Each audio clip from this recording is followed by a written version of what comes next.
toi-même. Alors, Sœur Astrid, bonsoir encore et puis bienvenue à l'école biblique de découverte de l'EAFT. Alors, c'est un nouveau programme que le ministère personnel de l'Église commence et dans lequel on invite tout le monde à participer et on veut également donner l'occasion à tout le monde d'inviter des amis pour étudier ensemble la parole de Dieu avec des sujets qui sont très simples, mais qui sont très intéressants en même temps pour qu'on puisse connaître Dieu mieux, connaître la Bible mieux. Alors, c'est le départ de cette école. Aujourd'hui, c'est la première expérience que l'on fait et j'espère que ça va être bénéfique pour toi et que ça va être bénéfique aussi pour les autres qui vont nous rejoindre par la suite. Alors, tu as sûrement reçu par courriel la première leçon que j'avais envoyée. Donc, c'est avec ça que nous allons commencer. Et donc, juste avant, on va prier et puis après, je vais expliquer un petit peu comment ça va se dérouler, cette étude biblique. Très, très simple. Et puis, après, on va embarquer dans la leçon pour aujourd'hui en tant que telle. D'accord? Alors, on va baisser la tête et prier pour invoquer Dieu.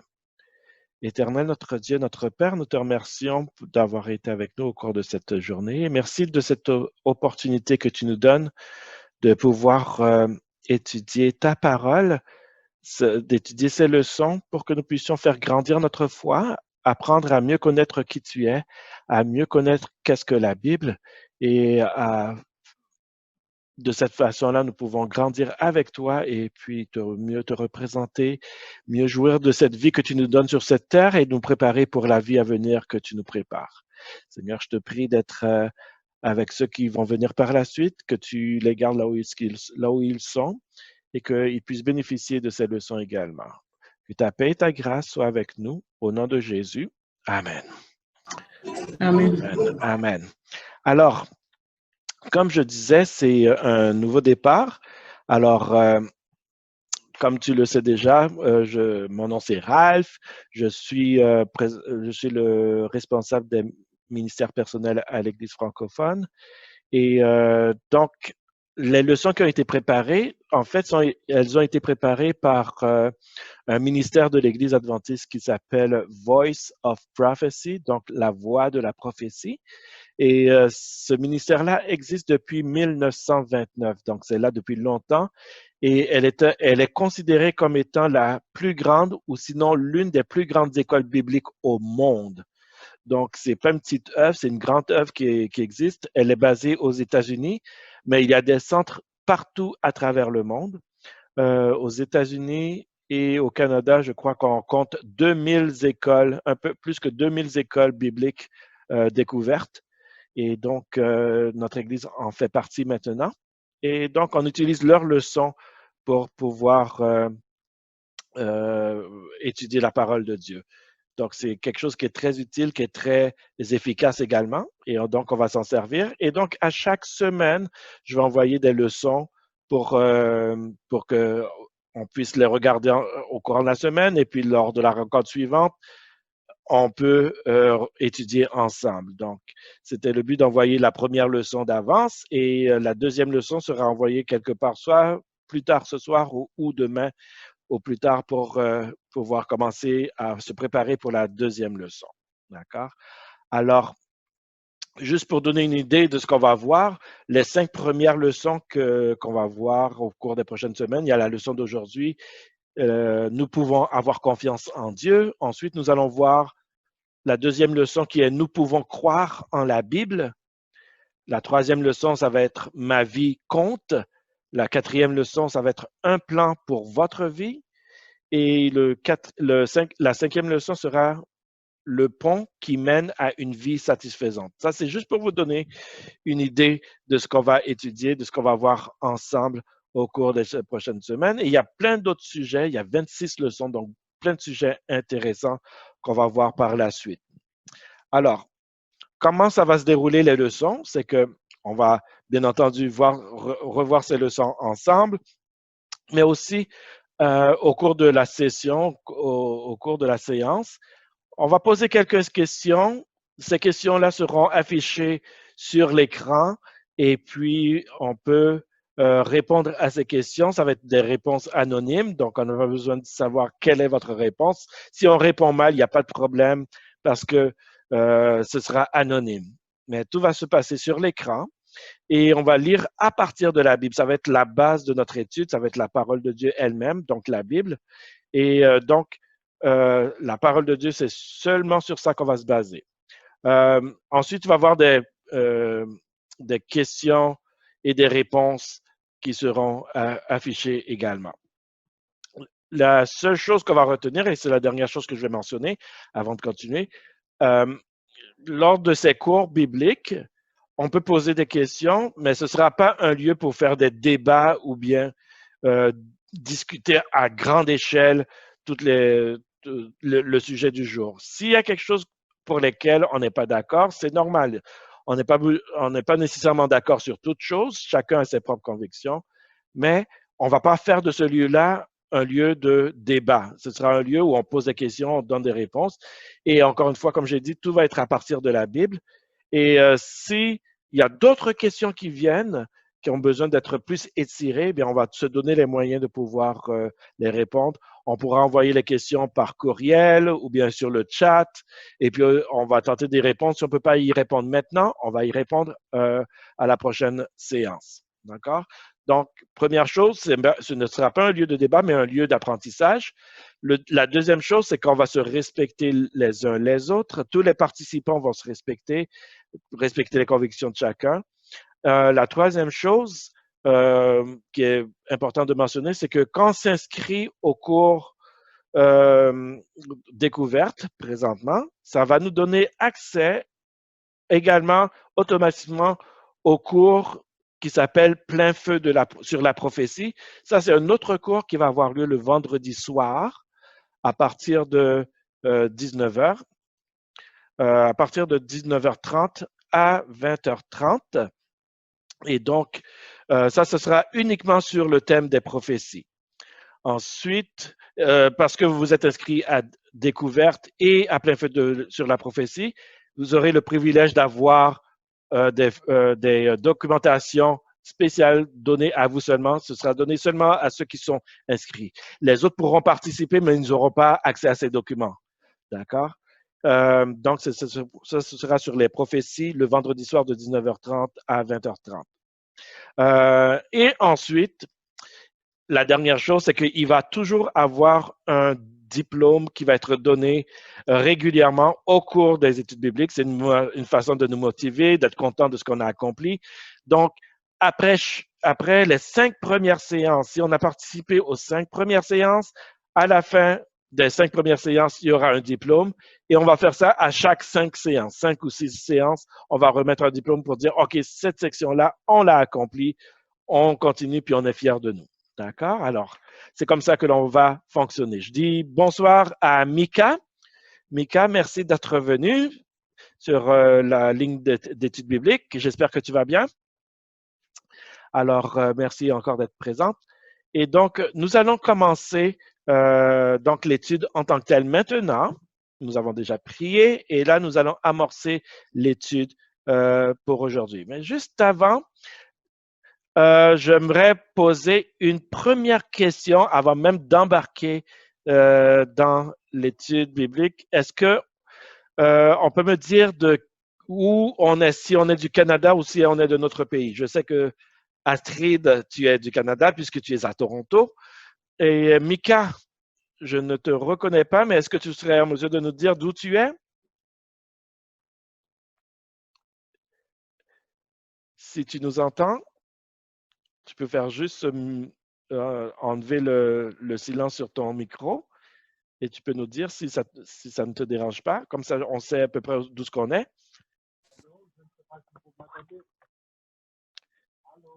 Oui, allô? Ah, tu t'es remis sur mute, Mika. On n'entendait pas très bien. Je pense que c'est une question de volume maintenant. Maintenant, ton micro est bon, mais on ne t'entend pas. Et cette fois-ci, vous m'entendez bien? Oui, on vous entend très bien. Merci. OK.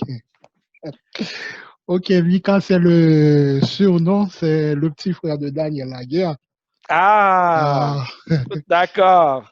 ok, Eh, bienvenue. ok, Bienvenue. parfait. Yeah. Merci. Alors, parfait. Donc, présentement, tu es dans quelle ville? Je suis en Haïti, au Cap, plus précisément au Cap-Haïtien, deuxième ville du Cap-Haïtien. Au Cap-Haïtien. Très Deuxième ville. bien. Parfait. Bien, bienvenue encore une fois. On est content de t'avoir avec nous. Mais vous parlez tout à l'heure de diplôme, mais pour une personne qui vit à l'extérieur du Canada, comment... Eh bien, ce diplôme-là sera envoyé électroniquement par courriel. Ok, parfait. Donc, il n'y a pas de problème. Ok, Très bien. Merci encore une fois. OK. Alors, on va débuter sans plus tarder. Et juste avant de débuter, j'aimerais vous rappeler encore, si vous avez des amis, des connaissances qui veulent participer à l'étude biblique, ils peuvent venir en tout temps, il n'y a aucun problème. La porte est ouverte à tout le monde. Invitez-les. Comme disent certains, plus on est, plus on a de plaisir. Alors, on va avoir du plaisir à étudier la parole de Dieu encore plus si on se met tous ensemble. D'accord? Alors, on débute avec cette toute première leçon. Je vais partager mon écran parce que tout va se passer sur l'écran. Et donc, ça devrait arriver dans quelques moments. Voilà. Alors, est-ce qu'on peut me confirmer qu'on voit mon écran? parfaitement bien. Parfait. Alors, bienvenue à l'école de Bible découverte EAFT en ligne sur Zoom et c'est également représenté sur Facebook. Ce sera présenté également sur notre site internet www.eaft.ca et ça va avoir lieu chaque dimanche de 17h à 18h, de 5h de l'après-midi à 6h de l'après-midi. Très bien. Alors, notre première leçon aujourd'hui, notre première leçon s'intitule Nous pouvons croire en Dieu. Nous pouvons croire en Dieu. Alors, lorsqu'on étudie la Bible est un livre bien particulier parce que c'est un livre qui nous parle de Dieu. Ce n'est pas un livre de roman, ce n'est pas un livre premièrement d'histoire, quoiqu'il y a de belles histoires dedans, mais c'est un livre qui nous parle de Dieu. Et la question que l'on se pose, c'est est-ce qu'on peut croire en ce Dieu? Est-ce qu'on peut s'imaginer que Dieu existe réellement? Alors, c'est ce que nous allons explorer ce soir. Alors, pour ceux qui ont reçu la première leçon par courriel, soit au cours de la semaine, alors vous avez vu l'histoire, il y avait une histoire qu'on racontait, celle d'un certain homme qui s'appelait Jim, et ce Jim avait rencontré un jour un athée. Et cet athée était là et il parlait avec Jim et la question que Jim lui a posée, c'était parce que Jim était, l'ami que Jim avait rencontré, c'était un athée, Jim lui posait la question, est-ce que tu as déjà pensé qu'il y aurait peut-être une possibilité, même minime, que Dieu existe, que Dieu est réel? Et l'athée de lui répondre, ben oui, ça m'est déjà arrivé parce que lorsque j'ai eu mon bébé, à un moment donné, j'ai eu un temps de réflexion, je regardais ses mains, je regardais ses doigts, ça m'a émerveillé le sourire, les yeux du bébé, et je voyais que c'était tellement une très belle créature que je me disais, mais il y a peut-être un Dieu qui existe. Et donc, l'athée a dit qu'il y avait peut-être cette possibilité-là, quoi qu'il n'y croit pas réellement, mais ça lui vient à l'esprit. Et je crois que cette question peut venir à notre esprit lorsqu'on voit la naissance d'un bébé. C'est extraordinaire de la manière dont ça se passe. Lorsqu'on voit les doigts du bébé qui bougent avec une facilité, mais en même temps, c'est un mouvement complexe et ça nous étonne, ça nous émerveille. Lorsqu'on regarde les yeux du bébé et les yeux du bébé qui nous regarde et qui nous reconnaît à chaque fois. C'est une complexité qui nous émerveille encore une fois. Lorsqu'on regarde un bébé, on est émerveillé, on tombe en amour avec ce bébé-là. Eh bien, c'est ce genre de choses-là qui nous font poser des questions quelquefois du genre, est-ce que Dieu existe? Est-ce qu'il est vrai? Est-ce qu'il est présent? Alors, la grosse question que nous nous posons, c'est, y a-t-il un Dieu? est-ce que Dieu existe? Eh bien, la première partie que nous allons voir, c'est que tout ce qui a été conçu, tout ce que nous apercevons, a un concepteur. Si on parle de la conception du corps humain, bien, vous vous regardez vous-même dans le miroir, vous voyez que vous avez une tête, vous avez un corps et tout. Mais si on n'observe rien que le cerveau, on nous dit que ce cerveau que nous possédons enregistre des milliers et des milliers d'images mentales et il a la capacité de s'en souvenir au besoin. Et tout ça fonctionne avec des charges électriques provenant du cerveau qui contrôlent toutes les activités musculaires du corps. Alors, lorsqu'on regarde le fonctionnement du cerveau, la capacité du cerveau, est-ce qu'on peut dire que c'est le fruit du hasard? Est-ce qu'on peut dire que c'est arrivé tout bonnement sans l'intervention d'aucune main? Si on compare avec les ordinateurs, est-ce que les ordinateurs sont venus de par eux-mêmes? Est-ce qu'elles existent de par eux-mêmes? Mais non, elles n'existent pas par eux-mêmes. Il y a quelqu'un qui a conçu l'ordinateur, qui a pensé à la conception de l'ordinateur, et cet ordinateur-là est capable de faire des affaires extraordinaires pour nous. Mais les ordinateurs, souvenons-nous, ont été conçus par les cerveaux humains. Lorsqu'on parle du corps humain, le corps nous parle qu'il y a un créateur. Il y a un Dieu créateur.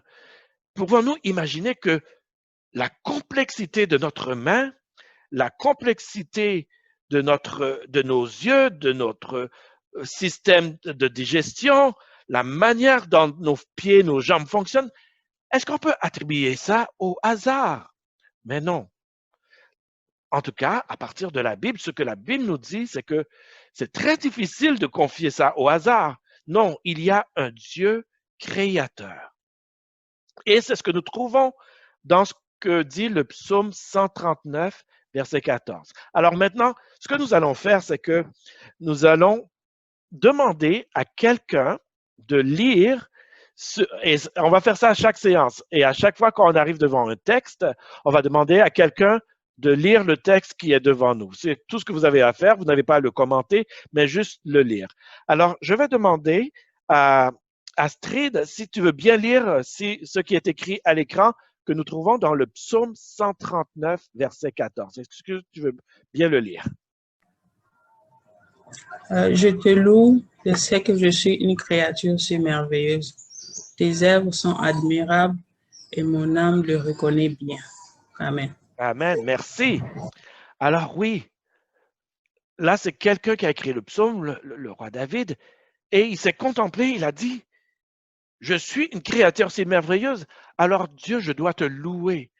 Ce que je suis, c'est tellement grand, c'est tellement admirable, je ne peux pas détourner mon regard de cela. Donc, le psaume 139, verset 14, est un psaume bien particulier qui nous montre que quelqu'un a su comprendre que ce que nous sommes ne peut pas être le fruit du hasard. On est tellement merveilleux, on est tellement bien fait. Regardez-vous dans le miroir. N'hésitez pas à vous regarder. Il y a quelques personnes qui vont se dire c'est peut-être un geste égocentrique de faire cela, mais non, on prend le temps de s'observer. Observez-vous dans le miroir, prenez le temps de vous regarder, regardez comment sont vos mains, comment sont vos pieds, comment sont votre bouche, vos yeux, vos nez, vos oreilles, et admirez ce que Dieu a fait de vous. Vous êtes une créature merveilleuse, extraordinaire. Et ça, il n'y a personne qui peut vous l'enlever. Oui, alors, si on regarde le corps humain par rapport à ce que les hommes ont construit, tout ce qui a été conçu a un concepteur, nous avons dit.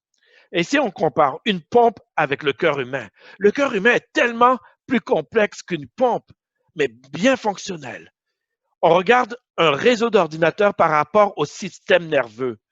Les réseaux d'ordinateurs, si vous regardez un ensemble d'un ordinateur, vous allez vous dire, oui, il y a quelqu'un qui l'a fait, c'est évident. Mais si c'est évident pour un ordinateur, combien plus évident pour le système nerveux de savoir qu'il y a quelqu'un qui l'a conçu? Et regardez la télévision par rapport à votre voix, vos oreilles et vos yeux. Un système de télévision, ça vous permet de regarder des images, d'entendre des sons Et vous vous dites, définitivement, il y a quelqu'un qui a fait une télévision. Et le corps humain, lui, serait-il moindre? La capacité de parler, la capacité d'entendre, la capacité de voir, de sentir, comment est-ce qu'on pourrait dire que c'est le fruit du hasard? Il n'y a personne qui l'a conçu. Et lorsqu'on parle d'un système de climatisation ou de chauffage versus ce que le nez, les poumons et la peau ont comme fonction pour la climatisation de notre corps est beaucoup plus complexe qu'un système de climatisation. Et pourtant, on va se dire que votre système climatisé à la maison a été conçu par quelqu'un. Combien, à plus forte raison, le corps humain alors? Oui, la complexité du corps humain suggère que quelqu'un l'a créé. Et cette personne, c'est qui? C'est Dieu. Il y a un Dieu qui a tout créé et qui a créé votre corps. On va faire un exercice maintenant. Je vais retirer la présentation pour un moment pour que vous puissiez voir. Regardez, j'ai présentement, je vais tenter de vous les montrer. J'ai présentement des pièces de monnaie, n'est-ce pas? J'ai des 25 sous, j'ai des 10 sous, j'ai plein de monnaie avec moi. Maintenant, dans ce que j'ai, vous ne pouvez pas tout voir là, mais j'ai 10 pièces de monnaie. Et dans les 10 pièces de monnaie que j'ai 5 pièces de 10 sous que je prends ici. J'en ai un ici, un deuxième, un troisième, un quatrième et un cinquième. J'ai aussi 3 pièces de 5 sous. Et je suis en train de les mettre dans un chapeau. Voici le chapeau. Et je mets tout dedans. 1, 2 et 3 pièces de 5 sous. Et j'ai 2 pièces de 25 sous. Si vous vous posez la question, non, je ne suis pas riche. J'ai juste quelques pièces de monnaie. Mais imaginez, j'ai donc 5 pièces de 10 sous, 3 pièces de 5 sous et 2 pièces de 25 sous. Maintenant, selon toute probabilité, quelles sont les chances que si je mets ma main dans mon chapeau, quelles sont les chances que je retire les 5 10 sous en premier? Quelles sont les chances? Sont-elles grandes ou sont-elles petites? Elles sont petites. Je vais faire l'expérience. Est-ce que je vais réussir à retirer les 5 10 sous en premier? J'essaye. Premier, c'est une pièce de 25 sous. J'ai raté mon coup. Je vais essayer une autre fois. Je vais plonger ma main. Ah, cette fois-ci, j'ai réussi à tirer un 10 sous. Je vais continuer. Et, encore une autre pièce de 25 sous que je viens de retirer. J'ai encore 2 chances là. Je prends la prochaine. Ah, cette fois-ci, c'est une pièce de 5 sous. Et mon dernier. Ah, une autre pièce de 5 sous. Mais est-ce que j'ai réussi à retirer les 5 10 sous en premier? Non, je n'ai pas échoué. Quelles étaient les chances? Très, très minimes. Alors, dans la leçon qu'on a vue, c'est que s'il nous fallait numéroter 10 pièces de monnaie de 1 à 10, les placer dans la poche, les secouer, les retirer et les remettre dans notre poche une à une, quelles seraient les chances de les avoir dans l'ordre exact? Bien, selon les lois mathématiques, vous avez une seule chance sur combien? 10 milliards. Une chance sur 10 milliards de retirer les pièces dans l'ordre de 1 à 10. Pourquoi on parle de cet exemple-là? Tout simplement pour ceci. Quelle est la probabilité, pensez-vous, qu'il y a de voir un estomac, un cerveau, un cœur, un foie, des artères, des veines, des reins, des oreilles, des yeux et des dents qui se développent tous ensemble en même temps et puis qui commencent à fonctionner simultanément. Quelles sont les chances? Quelles sont les probabilités?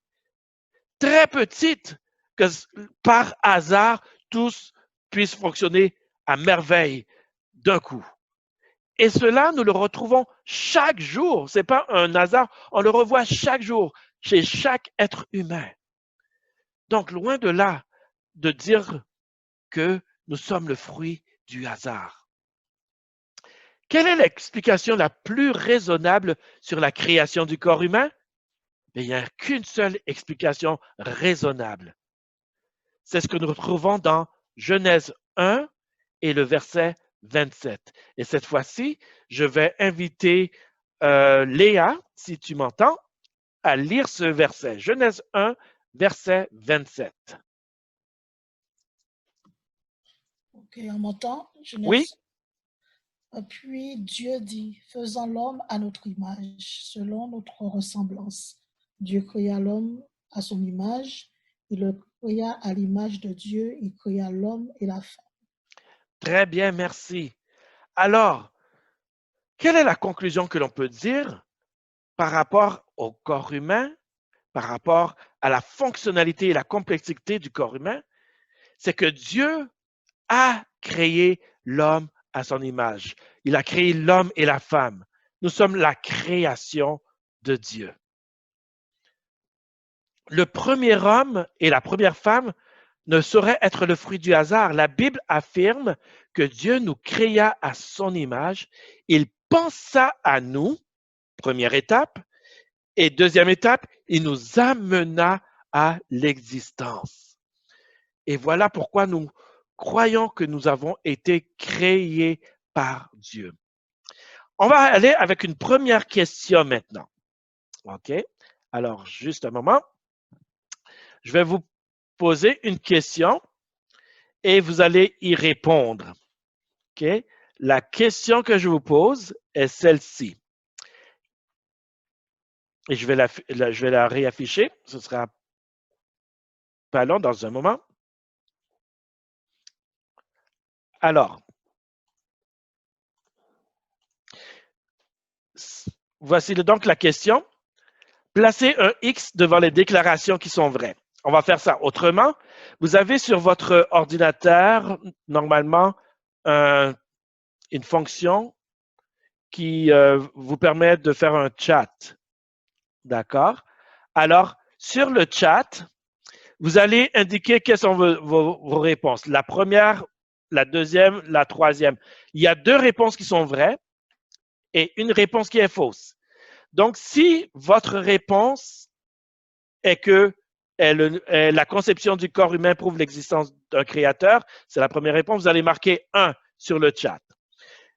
Si le corps humain est le résultat d'une évolution qui s'étend sur des millions d'années, vous allez marquer 2 sur le chat. Et si la conception du corps humain fait penser à un concepteur génial, vous allez marquer 3 sur le chat. Alors, il y a 2 réponses vraies. Donc, vous allez marquer 1 et 2, ou bien 1 et 3, ou bien 2 et 3. Alors, j'attends votre réponse et puis après, on va voir. Alors, quelles déclarations sont vraies? La conception du corps humain prouve l'existence d'un créateur. Le corps humain est le résultat d'une évolution qui s'étend sur des millions d'années. Et la conception du corps humain fait penser à un concepteur génial. Alors, quelles sont vos réponses? J'ai vu la réponse de Léa, la réponse d'Astrid. Les autres n'ont pas encore répondu. Je leur donne quelques secondes encore. Il y a Daniel Sapréus, il y a Michael-Ange. Quelles sont vos réponses? OK, donc je pense que les réponses sont entrées. Alors, la réponse était la première et la troisième réponse. Bravo! Alors, la première, la conception du corps humain prouve l'existence d'un créateur, effectivement. Et la troisième réponse, la conception du corps humain fait penser à un concepteur génial. Oui, il faut être génial pour avoir conçu un corps humain tel que celui que nous possédons. Très bien. Tout ce qui a été créé a un créateur.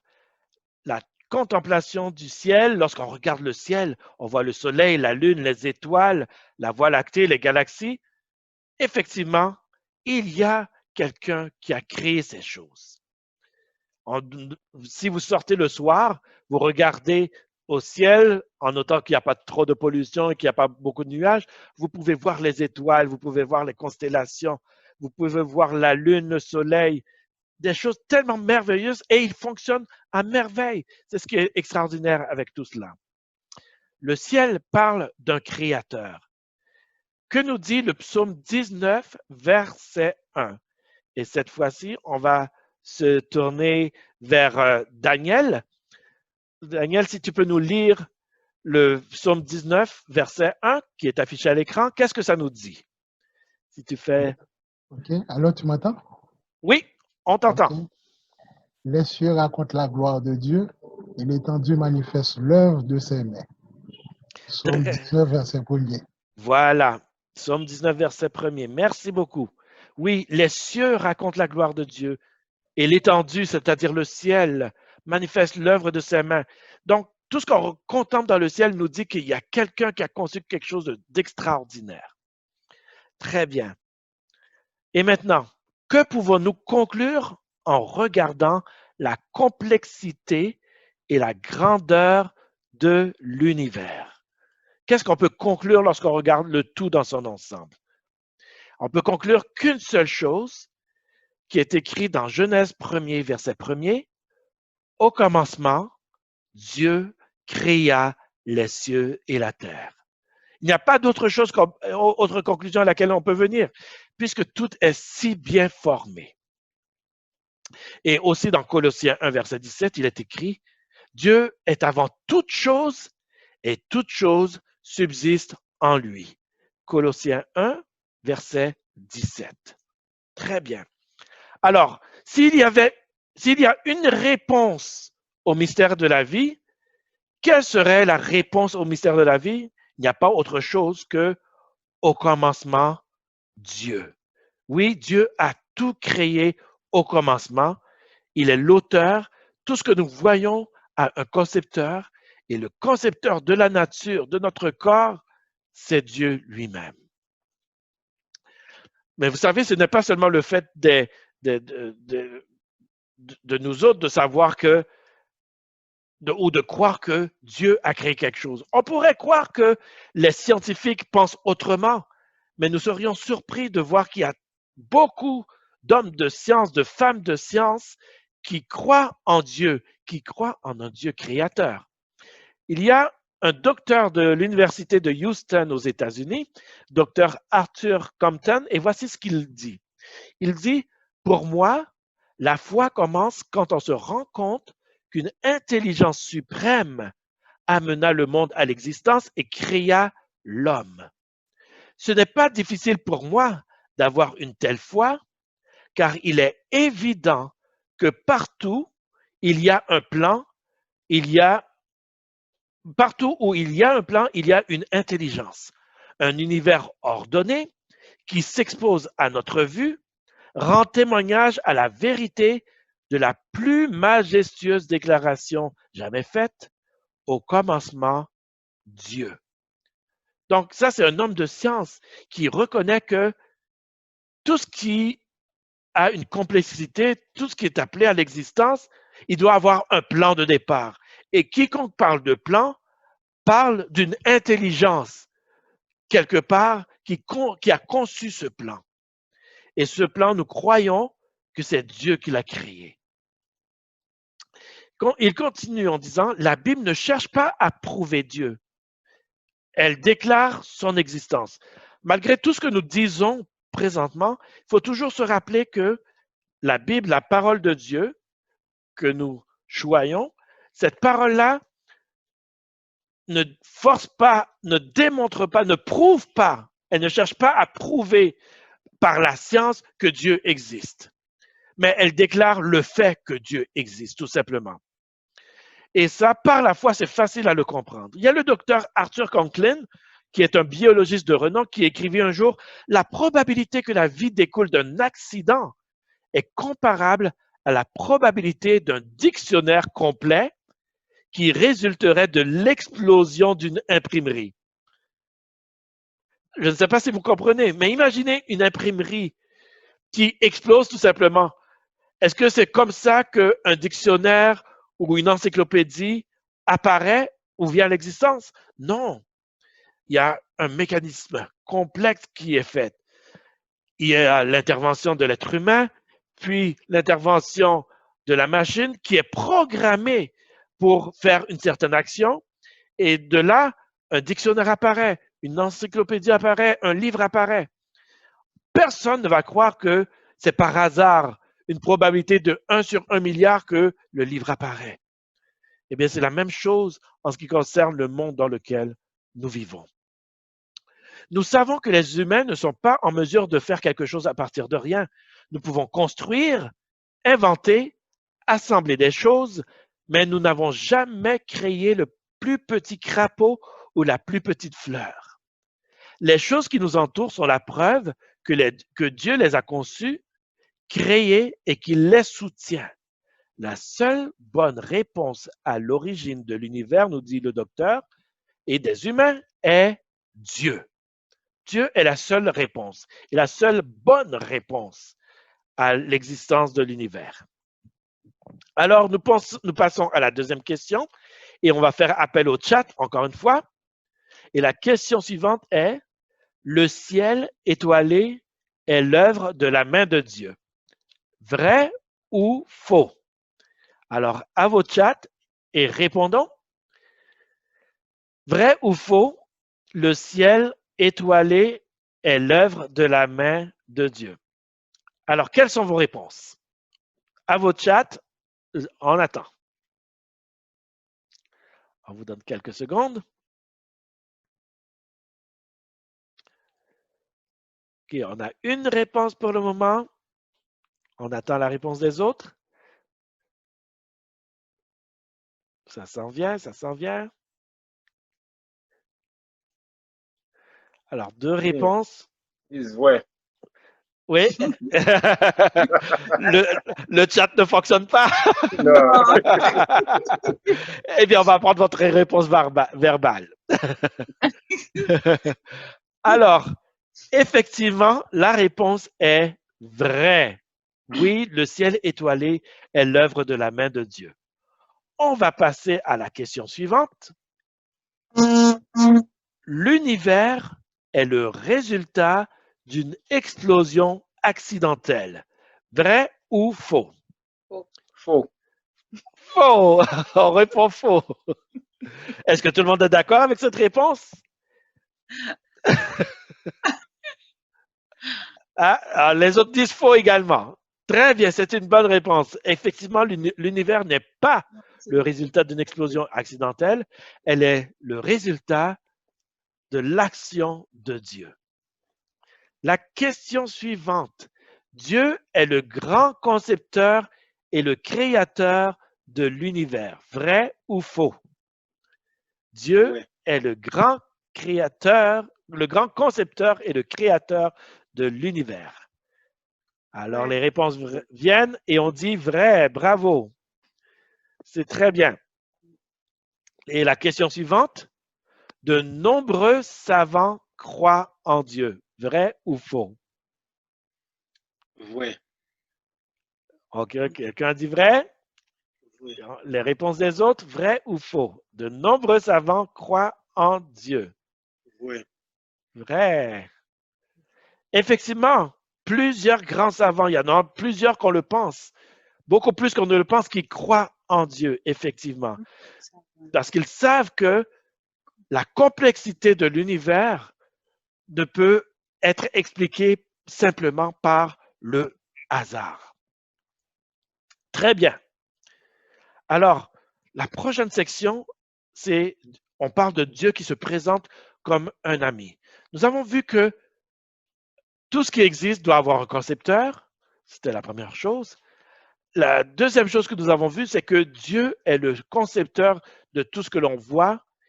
Il est le créateur. Mais la troisième chose que nous voudrions mentionner, c'est que Dieu ne se contente pas d'être le créateur, notre créateur, mais il veut également être notre ami. Le Dieu qui créa le ciel étoilé et l'univers dans son ensemble désire entretenir des liens étroits avec nous. Et il y a quelque chose que Dieu a dit par son Fils Jésus dans Jean 5, verset 14. Et on va demander à Guerline si tu veux bien lire le verset qui est devant nous. C'est une partie du verset dans Jean 5, verset 14. Qu'est-ce qui est écrit ici? Est-ce que tu peux nous le lire?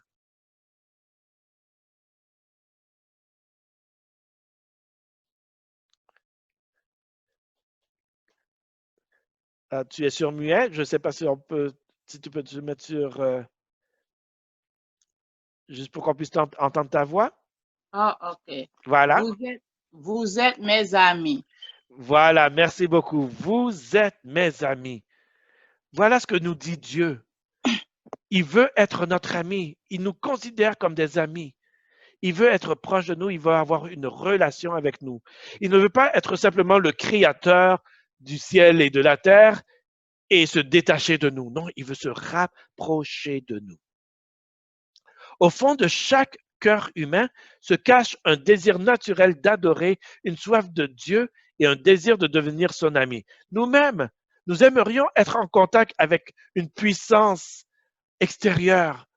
Mais cette puissance extérieure existe et cette puissance extérieure veut devenir notre ami. Quand nous nous mettons à chercher Dieu et que nous le trouvons, nous n'avons plus de doute au sujet de son existence et de nos besoins. Autrement dit, Dieu se laisse trouver et il veut qu'on le trouve. Il veut établir une relation avec nous et il veut que nous soyons en contact avec lui. Donc, ce n'est pas simplement de croire en un être qui existe, mais avoir une relation avec cet être qui existe au-dessus de tout. Vous savez qu'en Russie, à un moment donné, c'était la période du grand communisme et où on avait mis la religion totalement de côté. Ça, on ne voulait plus rien savoir de la religion. Les dirigeants, les dictateurs de la Russie, qu'on appelait l'Union soviétique, à cette époque, interdisaient la présence de la Bible, la présence de la religion. Tout était resserré. Mais dans les années 90, on a vu un changement qui a bouleversé le pays, qui a bouleversé cet endroit où l'athéisme régnait très, très fort. Une fois que le communisme a été renversé, on a vu les gens qui couraient pour obtenir des Bibles, qui couraient à la recherche d'une relation avec Dieu. Et l'un d'eux, un professeur, a dit ceci. Il dit, « J'ai cherché le sens de la vie dans mes recherches scientifiques, mais je n'ai rien trouvé qui soit digne de confiance. Les scientistes que je côtoie ressentent aussi un vide.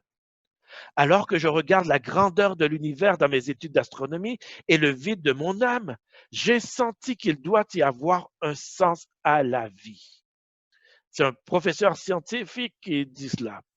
Et il continue en disant, « Quand j'ai reçu la Bible que vous m'avez envoyée, parce qu'un missionnaire lui avait envoyé une Bible, et quand j'ai commencé à la lire, elle a comblé peu à peu le vide de mon cœur. Je vois que la Bible est la seule source de confiance pour mon âme. J'ai accepté Jésus comme mon sauveur et j'ai trouvé la paix et la satisfaction. » Oui, mes amis, une fois qu'on trouve Dieu, nous trouvons une satisfaction et une paix que personne d'autre ne peut nous donner. Et ça a été l'expérience de ce professeur d'université en Russie. Alors le chrétien, lui, croit en Dieu parce qu'il l'a rencontré et trouve qu'il répond aux besoins les plus profonds du cœur. Nous avons tous des besoins émotifs, des besoins sociaux, et Dieu est celui qui peut le mieux combler tous nos besoins, tous les besoins du cœur. Les questionnements, il peut les résoudre. Il peut nous consoler. Il peut nous transporter. Il peut nous donner l'amour dont on a besoin, le réconfort qu'on a besoin. Il est là pour cela.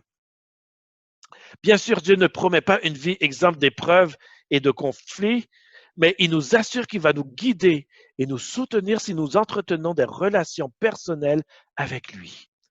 Des millions de chrétiens affirment qu'ils seraient prêts à tout abandonner au lieu de retourner à une vie sans Dieu. Et vous, est-ce que vous avez le même désir de demeurer avec Dieu et ne jamais l'abandonner? Dieu se soucie de nous. Oui, il veut notre bonheur, il veut notre bien. Il s'intéresse à nous. Il y a un psaume qui existe, le psaume 19, versets 4 et 5. Est-ce que, Astrid, tu veux le lire pour nous? Le psaume 19, versets 4 et 5. Quand je contemple le ciel, ouvrage de tes mains, la lune et les étoiles que tu as créées, qu'est-ce que l'homme pour que tu te souviennes de lui? Voilà. Qu'est-ce que l'homme pour que tu te souviennes de lui? Dieu est tellement immense, il est au-dessus de tout. Mais lorsque celui qui a écrit le psaume regarde le ciel, la terre, il regarde la lune, les étoiles, c'est tellement extraordinaire, il se sent petit, il se sent tellement bas et il prend conscience que Dieu l'aime quand même et il se pose la question, mais qui suis-je pour que tu te souviennes de moi? Je représente quoi? Je suis tellement petit dans ce grand univers que tu as créé. Mais tu te souviens de moi, tu te soucies de moi. C'est la même chose pour nous. Si nous comprenons la nature que nous regardons, les cieux, la terre et tout ce qui s'y trouve, nous aussi, nous allons nous trouver petits et nous allons comprendre combien est-ce que Dieu nous aime pour nous avoir créés de la sorte, pour avoir fait de nous de si grandes et belles créatures. Oui, notre Créateur se soucie de chacun de nous. Il s'intéresse à vous comme si vous étiez le seul être qu'il ait créé. Alors, nous pouvons croire en Dieu pour 3 choses au moins.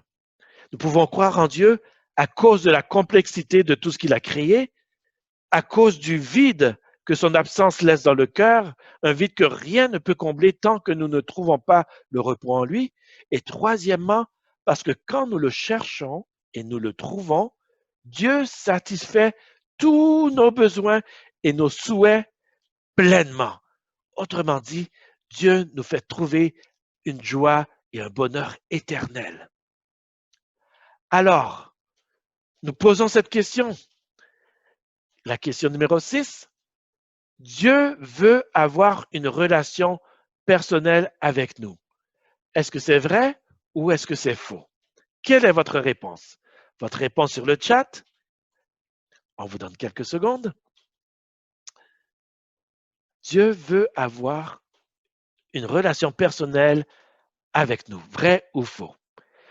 Et la réponse est vrai. Oui, Dieu veut avoir une relation personnelle avec nous. Il veut que nous sentions son amour et il veut que nous comprenions qu'il veut notre meilleur. Très bien. Il est tout à fait raisonnable qu'un Dieu personnel veuille se révéler à ses créatures comme un père désire que ses enfants le connaissent.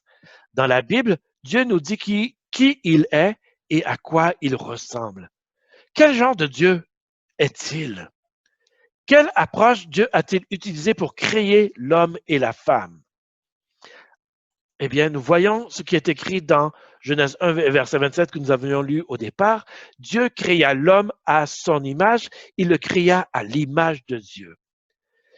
Qu'est-ce que ce verset nous dit autrement? Il nous dit que Astrid, Léa, Daniel, Gerline, Michael, nous tous, nous sommes créés à l'image de Dieu. Nous sommes l'image de Dieu. Tout comme Dieu a une intelligence, nous sommes intelligents. Tout comme Dieu a la capacité d'aimer, nous avons la capacité d'aimer. Dieu a la capacité d'analyser, nous avons aussi cette capacité d'analyser. Nous sommes une réflexion de ce que Dieu est. Puisque nous avons été créés à l'image de Dieu, nos facultés de réfléchir, de sentir, de nous souvenir, d'espérer, de penser, d'analyser viennent toutes de lui. Quel est le trait dominant de Dieu, par contre? Il y a parmi tous les caractères de Dieu qui ressort le plus. Il y a un trait dominant dans le caractère de Dieu. Quel est ce trait dominant? Je vais demander à Léa de nous le lire dans 1 Jean 4, verset 8. Qu'est-ce que c'est écrit, Léa? Jean 4. 1 Jean 4, verset 8. Dieu est amour. Dieu est amour. C'est l'essence même de sa personne, c'est sa nature même. Il n'a pas seulement de l'amour, mais il est amour. Il ne peut faire qu'autre chose que de vous aimer, vous et moi. Et ça, c'est extraordinaire, c'est rassurant. Parce que quelquefois, nous avons des amis qui peuvent, un certain jour, nous dire « Oh, je ne t'aime plus ». Mais Dieu nous dit qu'il est amour. Il ne cessera jamais de nous aimer et de voir à notre bonheur. Dieu s'adresse aux humains selon l'amour de son cœur. Il n'y a rien de ce qu'il a fait et de ce qu'il fera qui ne soit motivé par l'amour pur. Oui, Dieu a un amour pur envers nous. Alors, la question suivante. Dieu a créé les humains à son image. Vrai ou faux? Dieu a créé les humains à son image. Vrai ou faux? Quelle est votre réponse? À vos chats? Et vos réponses rentrent. Dieu a créé les humains à son image. Oups, j'ai sauté. Vrai ou faux? Eh bien, la réponse est vrai. Oui, Dieu nous a créés à son image. La question suivante. Le trait principal du caractère de Dieu, c'est l'amour. Vrai ou faux? Le trait principal du caractère de Dieu, c'est l'amour. Vrai ou faux? On vous donne le temps de répondre. Et la réponse est vrai, effectivement. La question suivante, on va y venir tout à l'heure. Jésus révèle Dieu. Dieu ne se compte pas de nous aimer en étant dans le ciel, mais il va se manifester. À maintes reprises à travers la Bible, Dieu se montre comme un père. Et nous lisons ce qui est écrit ici dans Malachie 2, verset 10. N'avons-nous pas tous un seul Père? N'est-ce pas un seul Dieu qui nous a créés? Oui, nous avons un Père qui est dans les cieux et qui a tout créé, selon Malachie 2, verset 10. Mais Jésus est celui qui va le révéler. Certaines des images des pères d'aujourd'hui sont plutôt indésirables. Il y a des pères négligents et abusifs, mais Dieu n'est pas comme eux. Il est un père soucieux et sensible. Il est le genre de père qui aime jouer avec son fils ou sa fille et qui les charme avant d'aller au lit en leur racontant de belles histoires. Notre tendre Père céleste voulait faire mieux que se révéler à travers la Bible, à travers les Saintes Écritures. Il sait que quelqu'un avec qui nous vivons est bien plus réel que quelqu'un dont nous entendons parler ou dont nous lisons simplement l'histoire dans un livre. C'est pourquoi il vint dans notre monde, Dieu lui-même vint dans notre monde en chair et en os, dans la personne de Jésus. Et donc, c'est pourquoi qu'il est écrit dans Colossiens 1, verset 15, Jésus est l'image du Dieu invisible. Jésus révèle qui est Dieu. Par conséquent, si vous avez Jésus, vous avez vu le Père. Il s'est abaissé à notre niveau, il devint comme nous afin de nous apprendre comment mieux vivre et être heureux et nous aider à mieux comprendre Dieu. Jésus est Dieu sous une forme visible. Il le déclare lui-même. Dans Jean 14, verset 9, il dit quoi? Celui qui m'a vu a vu le Père. Exactement. Au fur et à mesure que vous lisez l'histoire de Jésus dans les 4 évangiles, qui sont les 4 premiers livres du Nouveau Testament, vous découvrirez un portrait fascinant de notre Père céleste. Des pécheurs incultes laissèrent leur filet pour le suivre et les petits-enfants accouraient pour recevoir sa bénédiction. Il pouvait réconforter le pécheur le plus abattu et désarmer le plus vil hypocrite. Il guérit toutes les maladies, allant de la cécité à la lèpre. Dans tout ce qu'il fit, Jésus montra que Dieu est amour. Il comblait les besoins humains comme pas un. La dernière révélation de Jésus au sujet de Dieu se passa à une place, à la croix. Et c'est un verset que tout le monde connaît. Jean 3, verset 16. Car Dieu a tant aimé le monde qu'il a donné son Fils unique afin que quiconque croit en lui ne périsse point, mais qu'il ait la vie éternelle. Oui, Dieu nous a tant aimés qu'il a envoyé son Fils Jésus. Et Jésus, de manière volontaire, est venu offrir sa vie afin que vous et moi, nous ayons la vie éternelle. Jésus est mort non seulement pour nous rendre plus heureux maintenant, mais aussi pour nous donner la vie éternelle. Pendant longtemps, les gens se sont posé des questions sur Dieu et ils en ont rêvé. Ils ont vu ses œuvres dans le firmament et dans la beauté de la nature, mais à la croix, Jésus rompit le silence de tous les âges et les gens purent contempler le visage même de Dieu et le voir tel qu'il est, amour éternel et immortel. Et à vous aussi qui m'écoutez, vous pouvez découvrir Dieu à l'instant même comme Jésus le révèle. Cette découverte vous incitera à déclarer solennellement « Jésus, je t'aime ». Oui, ça va être l'expression de notre cœur. Une fois que vous allez découvrir qui est Dieu, qui est Jésus, vous voudrez tomber en amour avec lui et avoir un lien constant avec lui. Et voilà les dernières questions que nous allons poser. Question numéro 9.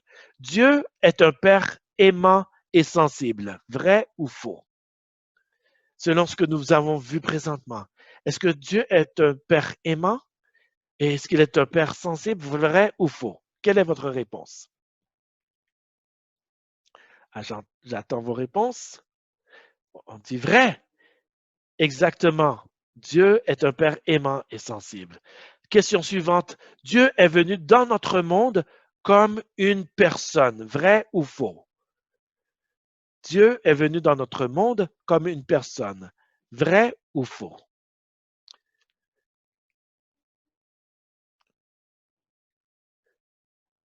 Eh bien, la réponse est vraie. Il est venu comme une personne. Il est venu sur la personne de Jésus. Jésus est devenu homme. Il était Dieu, mais il a décidé de devenir homme. La question numéro 11. Jésus était tout simplement un homme, mais pas Dieu. Jésus était tout simplement un homme, mais pas Dieu. Vrai ou faux? Et la réponse est faux. C'est Dieu lui-même qui est venu pour vivre avec les hommes, vivre avec eux, expérimenter ce qu'ils expérimentent et compatir à ce qu'ils subissent. La question numéro 12. Jésus était Dieu sous une forme visible. Vrai ou faux? Jésus était Dieu sous une forme visible lorsqu'il est venu sur la terre. Vrai ou faux? Oui, il était Dieu venu sous une forme visible. Il a quitté la gloire de son Père dans le ciel. Il est venu sur la terre. Il est devenu visible à nos yeux. Lui qui était invisible avant est devenu visible maintenant. La question numéro 13. Jésus mourut pour nous accorder la vie éternelle. Vrai ou faux? Jésus mourut pour nous accorder la vie éternelle. Vrai ou faux? Les réponses entrées et la réponse est vraie. Il est venu pour nous accorder la vie présente, mais aussi la vie éternelle. Et voilà, nous avons vu l'amour de Dieu, l'amour de Jésus qu'il a pour nous. Ce Dieu créateur qui nous a formé ce corps formidable que nous avons. Maintenant, la question que je vous laisse est la suivante. Est-ce que ce guide que nous avons vu aujourd'hui, cette leçon que nous avons vue, est-ce que ça vous a aidé à comprendre qui est Dieu et à croire davantage en lui?